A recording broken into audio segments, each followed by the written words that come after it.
In the spring of 1972, the Sears catalog ran to 1,500 pages. You could order a riding lawnmower, a refrigerator, a set of children's shoes in 3 widths, a portable television with a walnut grain cabinet, a garden hose, a ceiling fan, a wedding ring. And then you could turn to the page where the guitars had always been and find that they were gone. Not discontinued, not moved to a different section, not replaced by a notice or a sale. The Silvertone name, which had appeared in that catalog in one form or another since 1916, across 56 consecutive years, through the Depression, through the war, through every surge and correction of the American economy, was simply absent. The space where it had been was now something else. The page had turned. The name had not followed. 8 years earlier, Sears had listed 17 different Silvertone guitar and amplifier models in a single edition of that same catalog. Amp-in-case combos that a teenager could buy for the price of a week's groceries. A twin 12 amplifier that musicians on both coasts were already pulling out of pawn shops and basements, pushing until the output transformer clipped, discovering that the clipping sounded like something they had been looking for. In 1964, Sears could not keep the instruments in stock. From Hibbing, Minnesota to Houston, Texas, from the small towns of Ohio to the flatlands of Oklahoma, towns with no music store, no instrument dealer, no Saturday afternoon to spend in a showroom, American teenagers had ordered a Silvertone by mail. Rock and roll had begun in uncountable American living rooms, on instruments that arrived in corrugated cardboard, shipped from a factory in New Jersey that most of the people who played them had never heard of. And then the page was gone. The Silvertone story is not the story of a guitar company. No guitar company ever existed. Sears did not build instruments. Sears sold them, under a name it owned, through a catalog it printed, to an America that had no other way to get them. The manufacturers were in Chicago, and in Neptune City, New Jersey, and in a handful of other American industrial towns. The craftsmen were machinists and electrical engineers who figured out how to make instruments that worked, that played, that sounded like something, at a price the catalog could print without embarrassment. What does it mean when the most important instrument store in American history is not a store at all, but a piece of paper that arrived in the mail? That is the story this documentary tells. If this is the kind of American music history you want more of, the factories, the craftsmen, the instruments that built the sound and then disappeared, subscribe to Forgotten Instruments. There is more of this coming. Now, back to the story. Before the Silvertone, there was an absence, not a gap in the market, a gap in the country. In 1947, if you lived in a city with a real music store, you could walk in on a Saturday and put your hands on a Fender or a Gibson or an Epiphone. You could ask a salesman what a pickup was, and he would show you. You could hear the difference between a clean signal and an overdriven one. You could, if the prices were close enough to what you had in your pocket, buy something and take it home. But most of America was not that city. In Dubuque, Iowa, in Shreveport, Louisiana, in the mill towns of the Carolinas, and the farming communities of the Great Plains, a starter electric guitar was something you read about in a magazine, something you saw on a television program and could not name, something that existed somewhere in the world of professional musicians and urban teenagers with department store charge accounts, but not here, not at any price you could reach, not through any channel you could access from where you were standing. The Sears Roebuck catalog had been solving problems like this since 1888.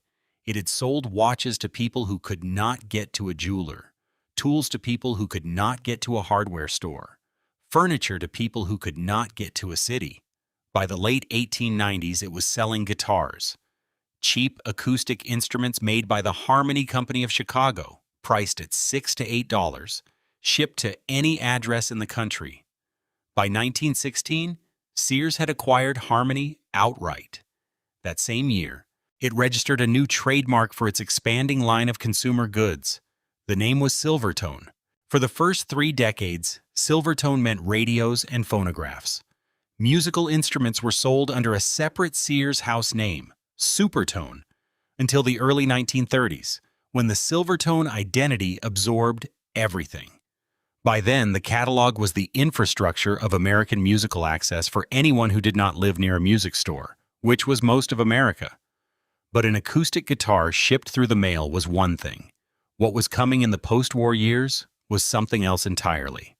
Nathan Daniel was an electrical engineer from New Jersey who had spent the 1930s building amplifiers for Epiphone.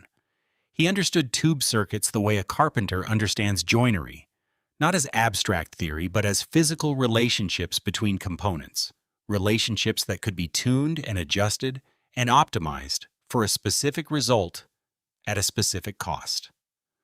By the late 1940s, he had founded his own company, Danelectro, named after himself, in Red Bank, New Jersey, and by 1948, he had become the exclusive amplifier supplier to Sears, Roebuck, and Company. The arrangement was straightforward.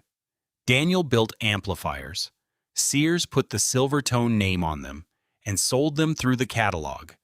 The amplifiers bore no evidence of their origin. The customers who bought them did not know and did not need to know that a single engineer in a New Jersey plant had designed and manufactured every one. What they knew was that the amplifier worked, that it was priced within reach, and that Sears stood behind it.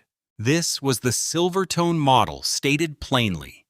One American craftsman's ingenuity distributed through the most powerful retail infrastructure in the country, reaching every zip code that the United States Postal Service could find. In 1954, Sears came to Daniel with a new request. The electric guitar market was beginning to move. Fender had introduced the Telecaster 3 years earlier. Gibson had answered with the Les Paul.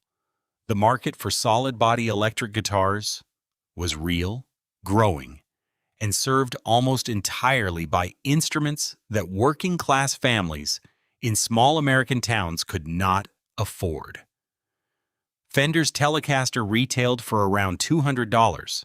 That was 3 to 4 weeks' wages for a factory worker in 1954. So, it was not a price a Sears customer in Dubuque was going to reach by layaway. What Sears needed was a solid-body electric guitar that could be sold for $29.95. What Nathan Daniel needed was a way to build one without losing money at that price.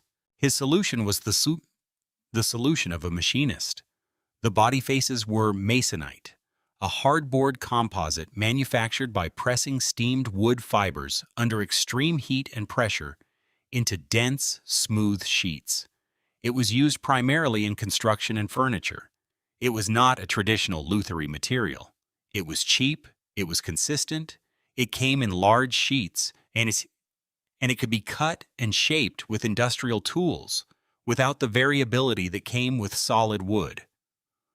Over a poplar core, with a bolt-on neck and an aluminum nut and 2 heavy steel bars running beneath the fretboard instead of an adjustable truss rod, Daniel built a guitar that was structurally stable, tonally consistent, and manufacturable at a price that made the catalog number possible. The pickup was the detail that made it something more than functional. Daniel used surplus lipstick tubes, actual chrome-plated metal cylinders from the cosmetics industry, the kind that had held lipstick in American drugstores and department stores for a generation, to house the pickup coils. Inside each tube, an Alnico magnet was wound with copper wire to a resistance of approximately 4,750 ohms. That output was lower than a standard Fender single coil. The frequency response was different. A bright, glassy upper register, a punchy mid-range emphasis, a top end that caught harmonics and threw them back at you in a way that no other production pickup of the period quite replicated. When the signal was pushed, even through the small amplifiers that Danelectro was already building for the catalog. The clipping was musical. It compressed rather than shredded. Players who had never heard the term natural overdrive knew immediately what it felt like. The first Silvertone solid-body electric guitar appeared in the Sears Fall/Winter catalog in 1954. Price, $29.95, roughly 3 to 4 days' wages for a factory worker in Neptune City, New Jersey, that year. A set of strings at the local hardware store cost about $1.50. A tank of gasoline cost about 22 cents a gallon. At $29.95, a guitar was no longer a luxury.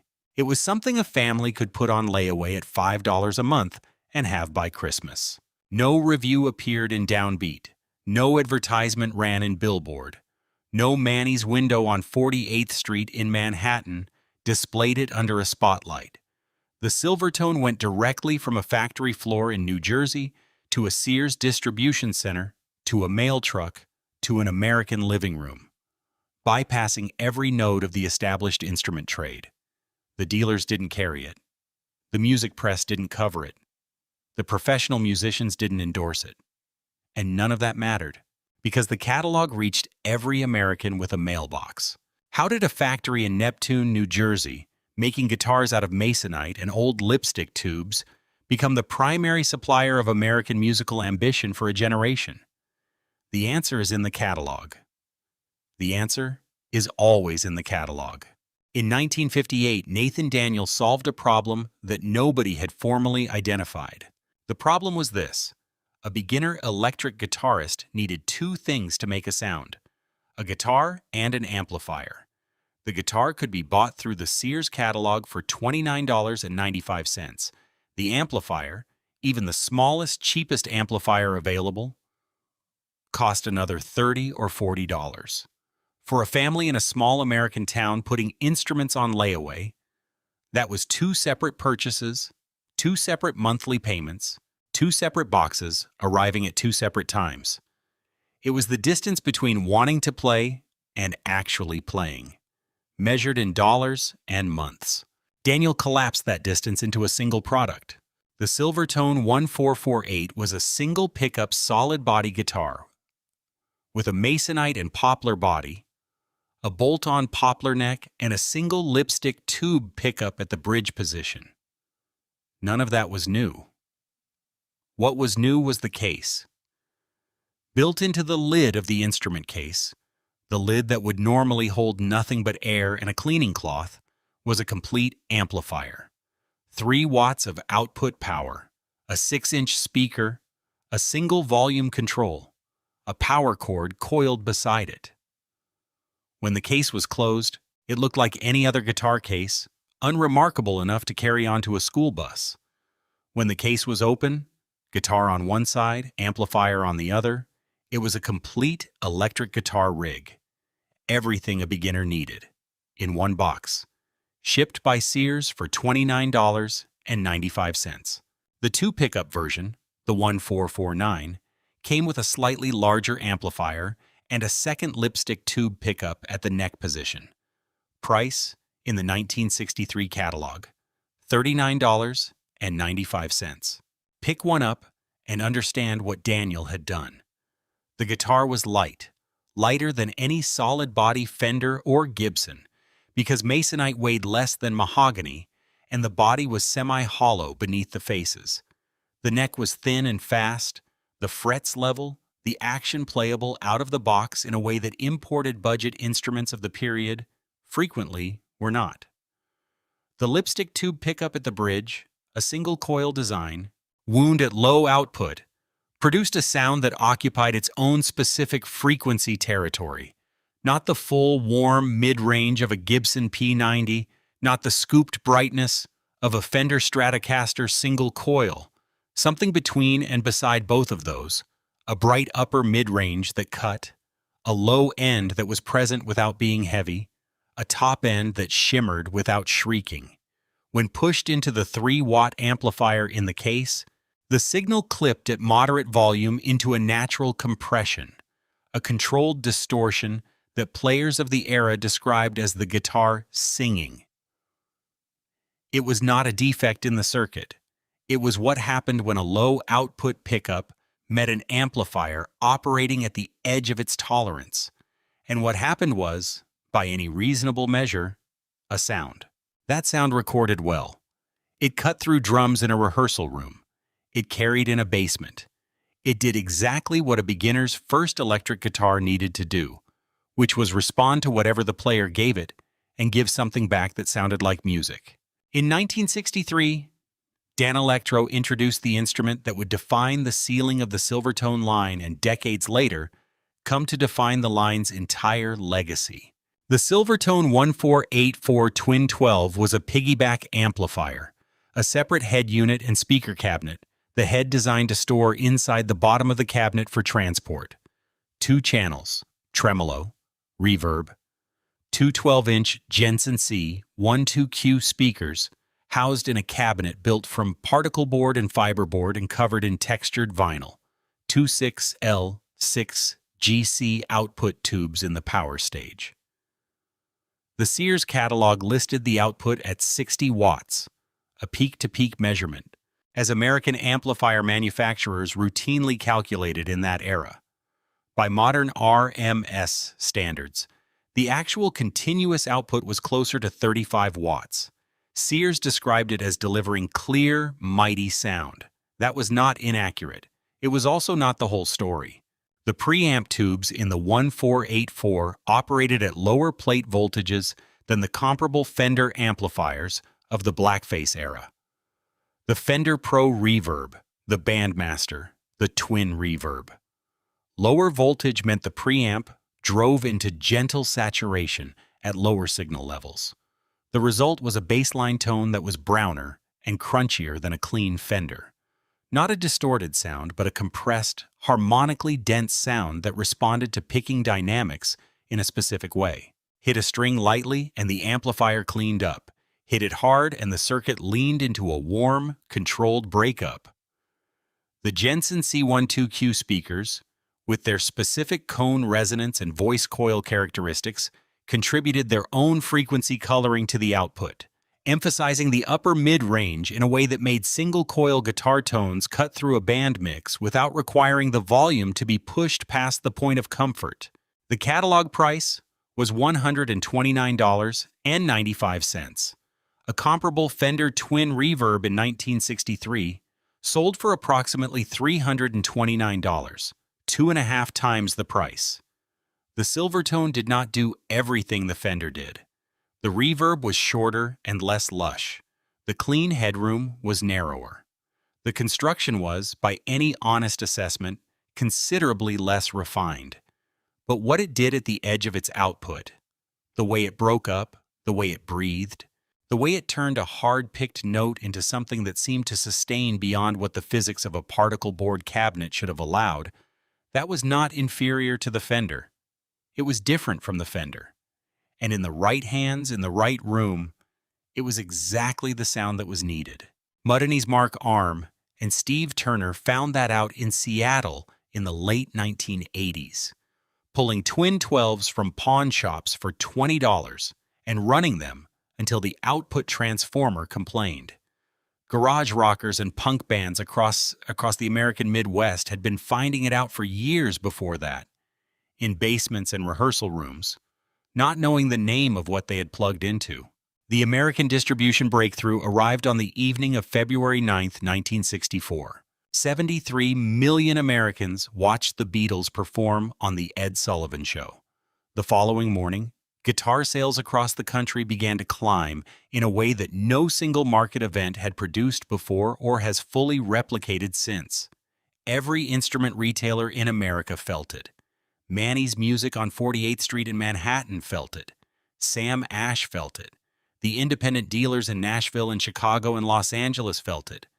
But none of them were positioned the way Sears was positioned. Sears had the catalog. Sears had the distribution network. Warehouses in every region of the country, trucks running to every post office in every zip code. Sears had the layaway infrastructure. $5 down, $5 a month, the guitar in your hands before the payment was complete. Sears had the Silvertone line already in production, already priced within reach of a family that had watched the Ed Sullivan broadcast in a living room, in a town with no music store, and whose teenager had not stopped talking about it since. Fender could reach the cities, Gibson could reach the cities, the independent dealers could reach the cities and the suburbs where their stores stood. Sears could reach everyone else. And in 1964, everyone else was most of America. In the 6 months following the Ed Sullivan broadcast, Silvertone sales surged. The 1448 and 1449 amp and case models, already the most efficient beginner's package in American instrument retail,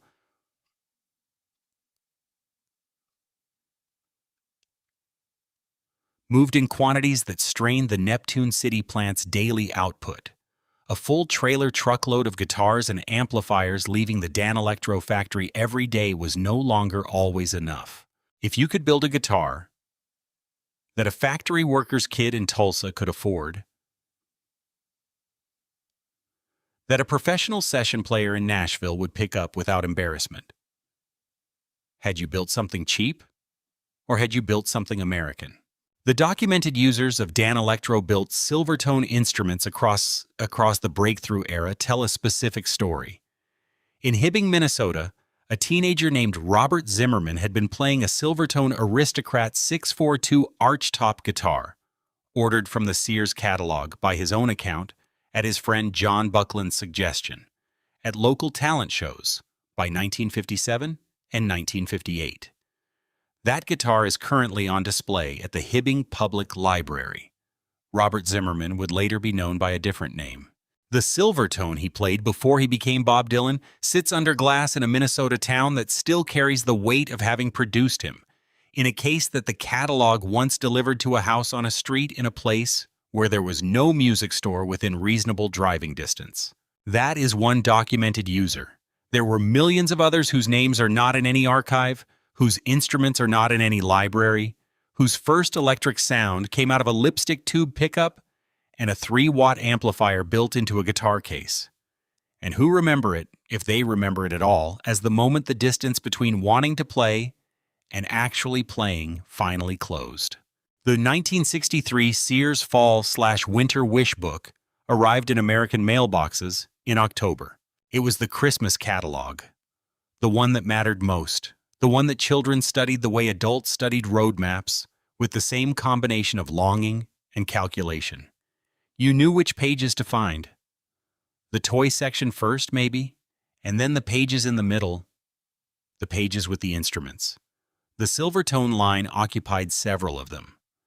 Amp and case models in 2 configurations. The twin 12 amplifier in a center spread.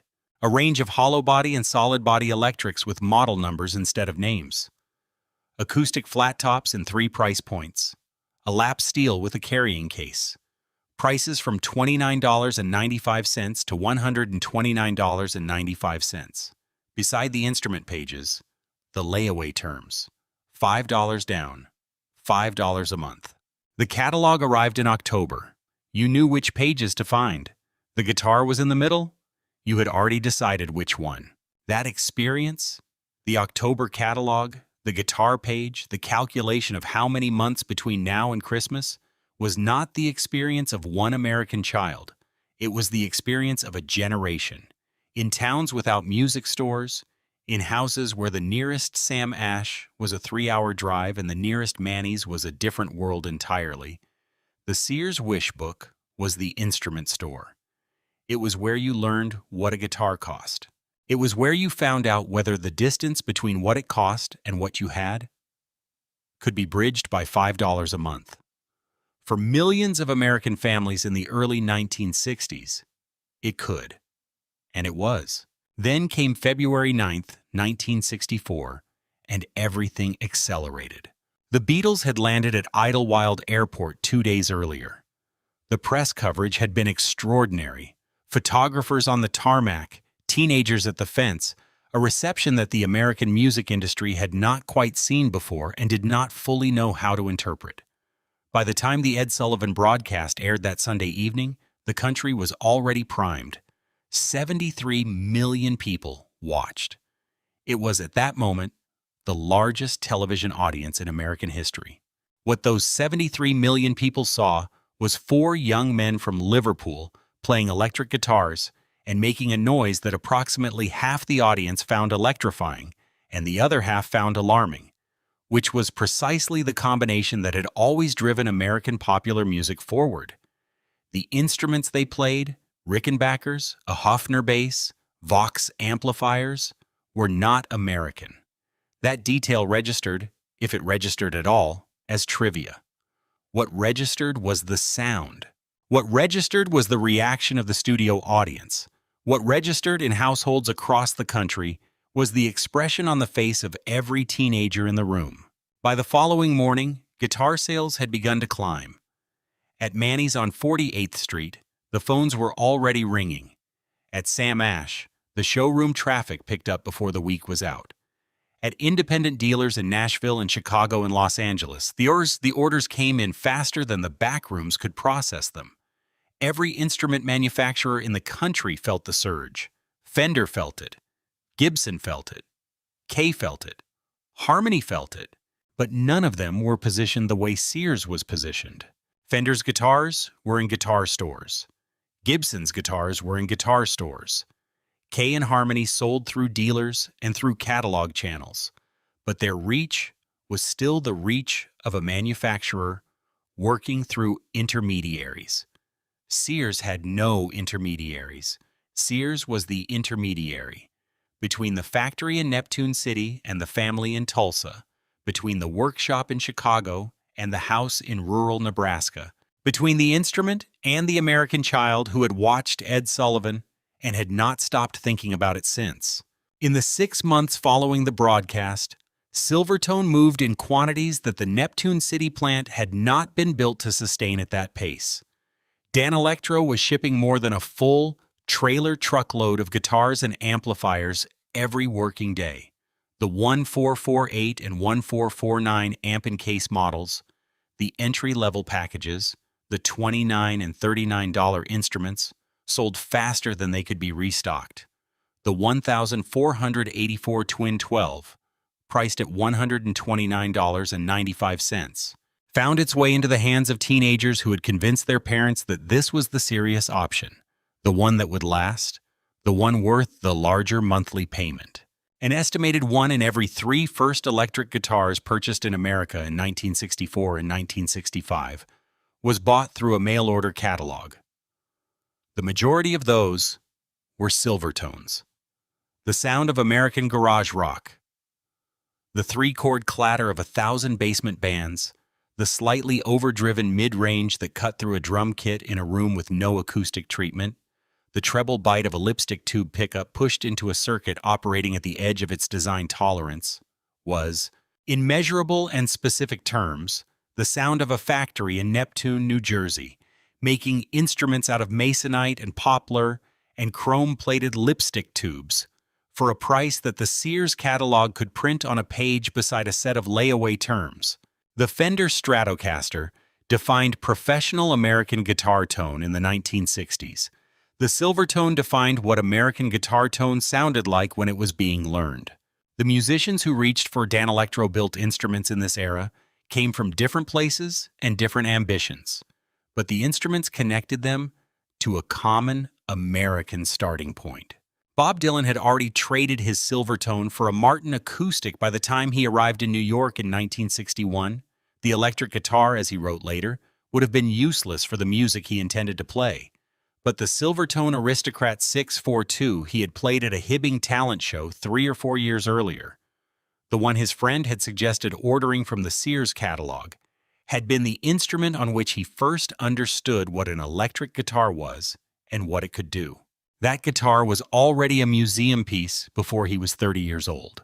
Jimmy Page, in the years before Led Zeppelin, was documented playing a Danelectro in the London session circuit, one of the working tools of a professional musician who understood that the lipstick tube sound occupied a frequency range that other pickups of the period did not. The instrument was cheap. The sound it made was not cheap. These were not the same thing, and professional musicians of the era generally understood the difference. Mark Arm and Steve Turner of Mudhoney were among the first American musicians to publicly identify the Silvertone Twin 12 as a specific tonal resource rather than a budget compromise, pulling examples from Seattle pawn shops in the late 1980s at prices that reflected the amplifier's then negligible commercial reputation, and using them on recordings that helped define the sound of American alternative rock. The Twin 12 they valued was the same instrument that Sears had sold for $129.95 in 1963. It was now available for $20 in a pawn shop. In 15 years, it would be unavailable at any price below several $100s and rising. Beck used one, Dave Grohl used one, Billy Joe Armstrong used one. Dan Auerbach of the Black Keys built a significant portion of the sonic identity of that band's early records around a Harmony Stratotone, a guitar from the same Chicago manufacturing ecosystem that had built Silvertones under contract to Sears, and cited the specific frequency character of the original pickups as irreplaceable by any modern equivalent. But the more important list is the one that has no names on it. It is the list of the American musicians who learned to play on a Silvertone in 1964, or 1965, or 1966, who never became famous, who played in bands that performed in school gymnasiums and VFW halls and basement parties, who eventually moved on to other instruments or stopped playing entirely, and who remember the Silvertone, if they remember it at all, as the object that stood between them and silence. That list has no end. Its members are distributed across every American town that had a mailbox and a catalog and a teenager who had watched Ed Sullivan and wanted to make that sound. At the peak of the Silvertone era, a Sears retail floor in a mid-sized American city carried a music department alongside the washing machines and the lawn equipment. The instruments were displayed under fluorescent light on pegboard panels, with catalog model numbers on small cards beneath each one. The salesman who covered the music section also covered the appliance floor. He knew the layaway terms precisely. He processed layaway contracts every week, and knew the catalog specifications in the way any competent Sears employee knew the specifications of the products he was responsible for moving. He could tell you the wattage and the number of speakers. He could tell you the monthly payment at $5 down. He could not necessarily tell you what a lipstick tube pickup was, or why the breakup character of the 1484 at moderate volume was different from anything else in that price range. That knowledge lived in Neptune City, New Jersey, in the hands of the craftsmen who wound the coils and assembled the circuits. It did not travel with the instruments to the sales floor, but the instruments traveled. That was the point. They traveled to every address in the country in corrugated cardboard, with a warranty card and a set of instructions and the Sears name on the outside of the box. By the mid-1960s, the Silvertone line represented the largest single distribution of American-made electric instruments in the history of the country, not by reputation, not by critical acclaim, by volume, by the sheer, democratic, logistical fact of how many zip codes a Sears catalog could reach and how many American families could meet a $5 monthly payment. That was the peak. In any story like this one, the peak is also the place where what comes next becomes visible, if you know where to look.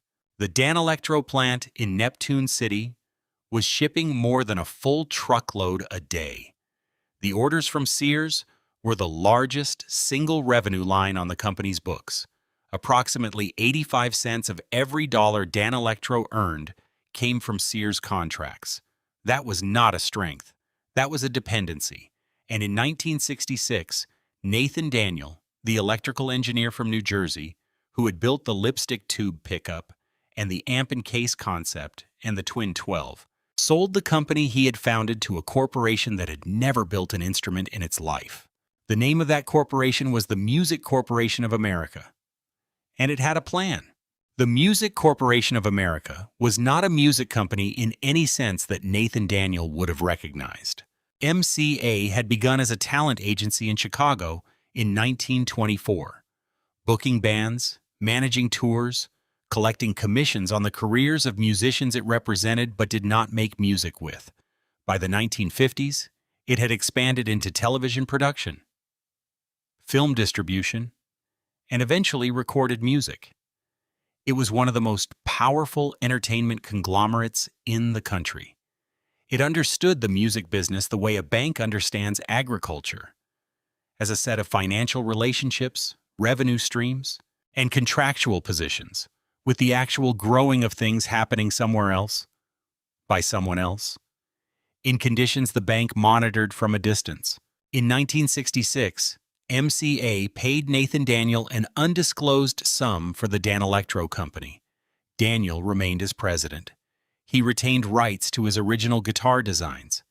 MCA retained the brand name, the patents, and the plant in Neptune City, New Jersey, which at the time of the sale employed approximately 500 people and was shipping more than a full trailer truckload of guitars and amplifiers every working day. MCA's assessment of the acquisition was logical, given the information available to a conglomerate with no instrument manufacturing background. Danelectro was profitable. The guitar market was surging. The brand had name recognition, not as Danelectro, which most consumers had never heard of, but as Silvertone, which was on every instrument the factory produced for Sears. The dependency on a single customer accounted for approximately 85% of revenue, which any acquisition analyst would flag as a structural risk. MCA's solution to that risk was straightforward: diversify the customer base, move away from the Sears catalog channel, sell to independent music stores, position the instruments as something other than department store product. The plan made sense on paper. It did not survive contact with the American instrument market of 1967. The independent music store channel that MCA intended to penetrate was already occupied. Fender was there. Gibson was there.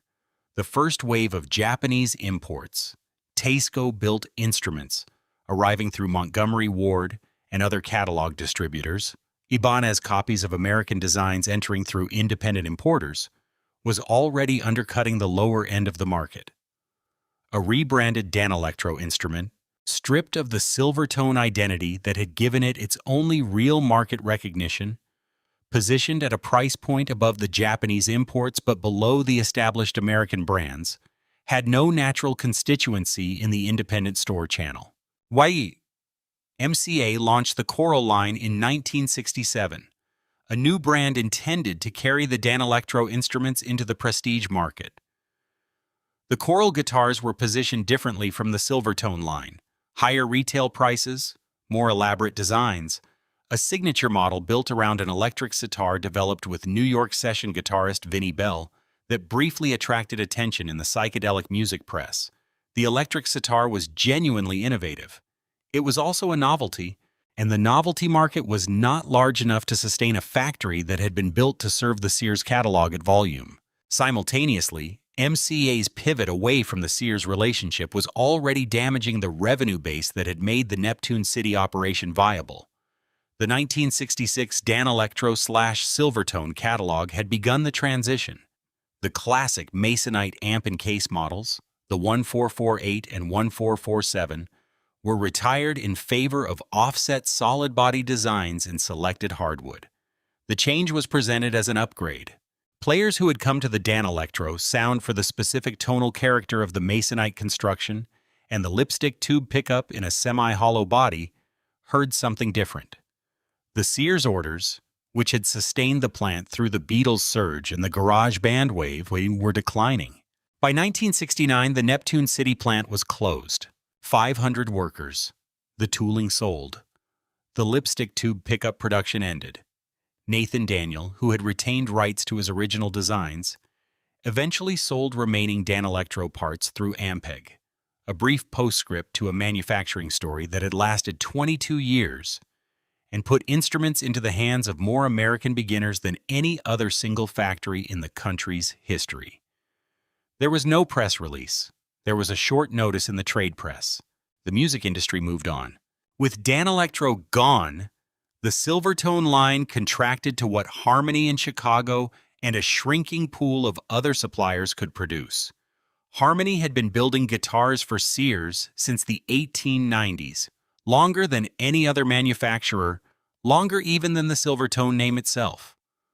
After Sears had sold Harmony back to its own management in 1940, the Chicago company had continued to supply catalog instruments under the Silvertone badge, while simultaneously selling its own branded instruments through independent dealers under more than 50 different house names.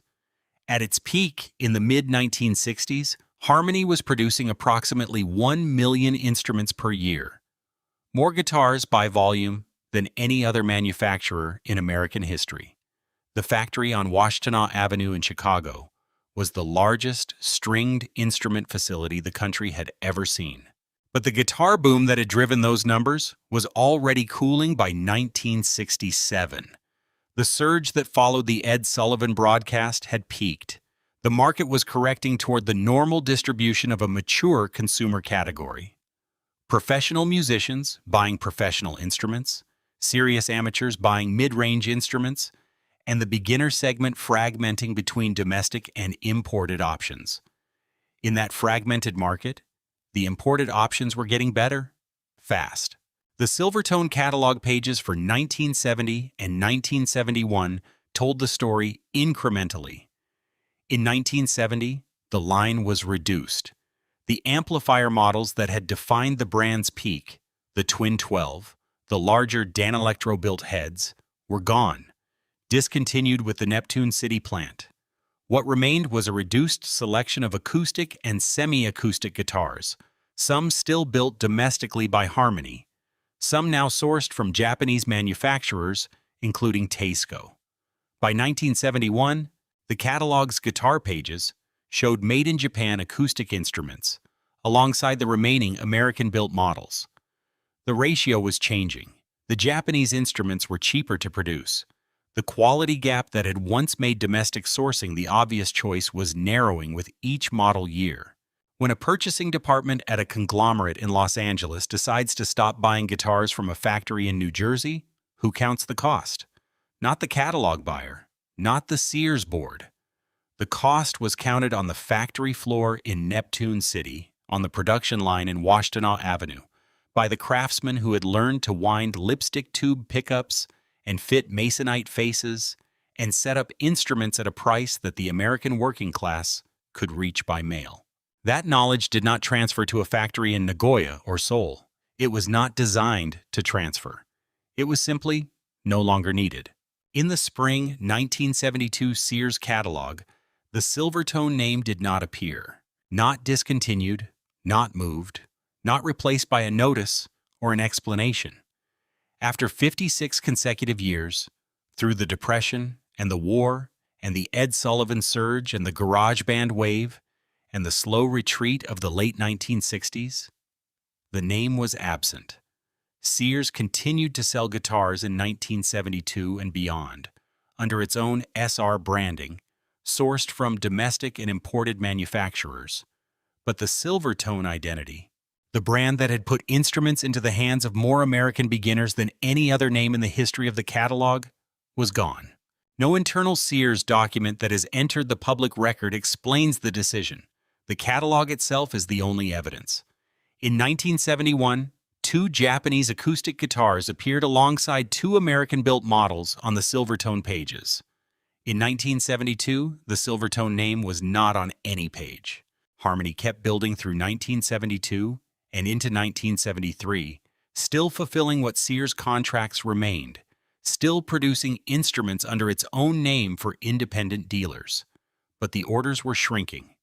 The volume that had sustained the Washtenaw Avenue plant through 20 years of catalog production was no longer there. The company that had once produced 1 million instruments in a single year was producing a fraction of that. The craftsmen who remained were doing the same work they had always done. The same fretwork, the same body finishing, the same setup procedures that had made a $30 guitar playable out of the box.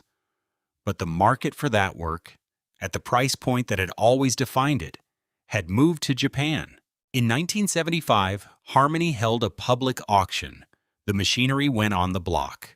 The tooling sold by the pound. The building on Washtenaw Avenue changed hands. The guitar trade press ran a notice. The Chicago instrument manufacturing ecosystem, which had been, at its peak, the largest concentration of guitar production in American history, was over. Not with a press release, not with a ceremony, with an auction in a parking lot, and a short notice in a trade publication that most of the people who had played the instruments never read. The last Silvertone had already shipped. The catalog had already turned its page.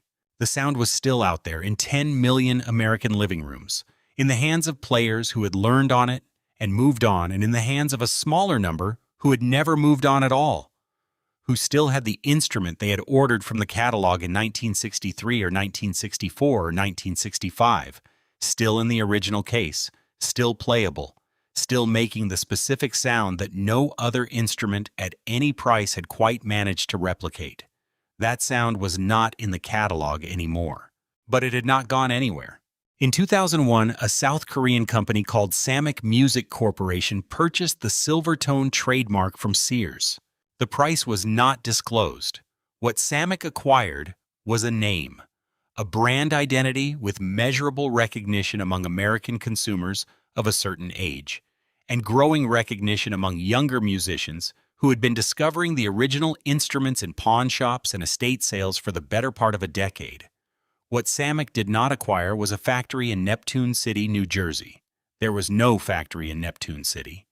There was no lipstick tube pickup production, no masonite body stock, no poplar neck blanks, no tooling from the original Danelectro plant. That infrastructure had been gone for 32 years. What Samick acquired was the right to print the word Silvertone on an instrument manufactured in Korea.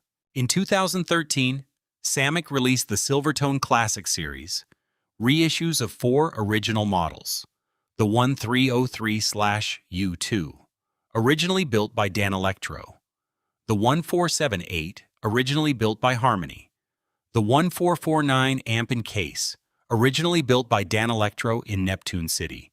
The 1423 Jupiter, originally built by Harmony in Chicago. The instruments were available through online retailers at prices beginning around $199. In 2021, RBI Music of Fort Worth, Texas, acquired all rights to the Silvertone brand from Samick. New Silvertone branded instruments are currently available through Musician's Friend and major online retail platforms. The production is offshore. The connection to the original manufacturers, to Nathan Daniels Engineering, to the Harmony craftsmen on Washtenaw Avenue, to the specific physical and tonal character that made the original instruments what they were, is a matter of brand history, not manufacturing continuity. The name survived. The instrument, in the sense that mattered to the people who built and played the original, did not. The secondary market has already rendered its verdict in the plainest possible terms.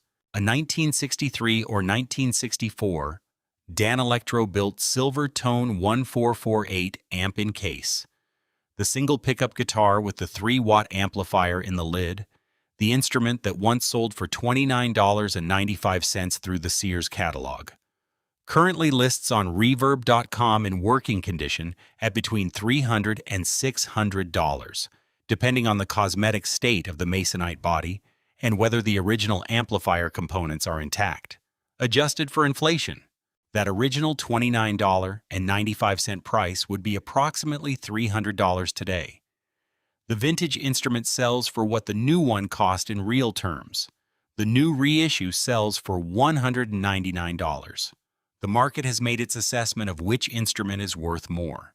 A Silvertone 1484 Twin 12 in working order.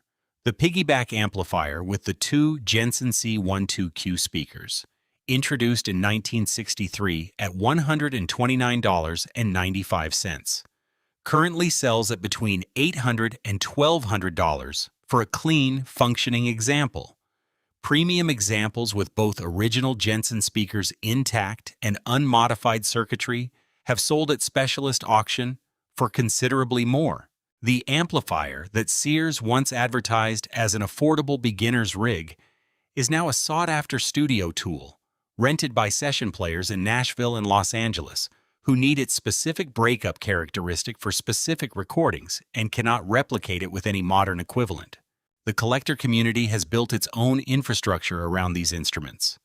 Silvertone World at silvertoneworld.net is the most comprehensive documentation of the original catalog line available anywhere, maintained by enthusiasts who have cataloged every model number, every production year, every specification change across the entire run of the Sears instrument program. Vintage guitar shows, from Dallas to Arlington to Chicago, carry Danelectro-built Silvertones as featured items. Specialist dealers in Nashville and New York field regular inquiries from recording engineers and session musicians, specifically seeking original examples. What draws them is not nostalgia, or not only nostalgia, what draws them is the sound. The lipstick tube pickup wound in Nathan Daniels' Neptune City factory in 1963, Alnico magnets, copper wire, approximately 4,750 ohms of resistance, housed in a chrome-plated tube that had begun its existence as a cosmetics container, produces a frequency response that no reissue produced in Korea or China has fully replicated. Not because the specification is a secret, the specification is thoroughly documented, not because the materials are unavailable. Alnico magnets and copper wire are available from dozens of suppliers. The reason the replication has not succeeded is more specific and more stubborn than either of those explanations. It is the tolerance stack. 50 or 60 years of component aging, of capacitors drifting from their original values, of transformers settling into the specific electromagnetic characteristics they have developed through decades of use, of speaker cones breaking into a resonance point they did not have when they left the Jensen factory in Chicago. These accumulate into a system behavior that cannot be reproduced by building a new instrument to the original specification. The new instrument will measure correctly. It will not sound the same. Session players in Nashville and Los Angeles who work with both original and reissue examples describe the difference in consistent terms. The original has a tactile response, a dynamic sensitivity to picking attack, a way of compressing and releasing that the reissue approximates but does not match. They continue to seek the originals because the originals do something the reissues do not do. That is not sentiment. That is a functional assessment by professional musicians making decisions about which tool produces the result they need. The vintage market is not always right about these things. In this case, it is. Neptune City, New Jersey, is a small borough of approximately 5,000 people on the Jersey Shore, roughly an hour south of Newark. The address where Danelectro once loaded a full trailer truckload of guitars and amplifiers onto a truck every working day is now a commercial property. There is no marker. There is no historical designation. The borough has other things to be known for. The factory that built the instruments that put electric guitar into the hands of more American beginners than any other single facility in the country's history left no monument behind. In Chicago, the Harmony factory on Washtenaw Avenue, which at its peak produced approximately 1 million instruments per year, more than any other guitar manufacturer in American history, is gone. The neighborhood has changed. The building has changed.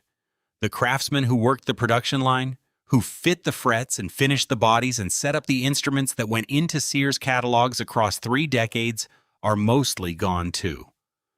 What remains is the documentary record, the catalogs themselves, the production photographs, the surviving instruments, and the knowledge held by a community of collectors and historians of what was made there and what it sounded like. And in Hibbing, Minnesota, in a display case at the Public Library on 5th Avenue East, a Silvertone Aristocrat 642 archtop guitar sits under glass. It is the guitar that a teenager named Robert Zimmerman ordered from the Sears catalog and played at a high school talent show.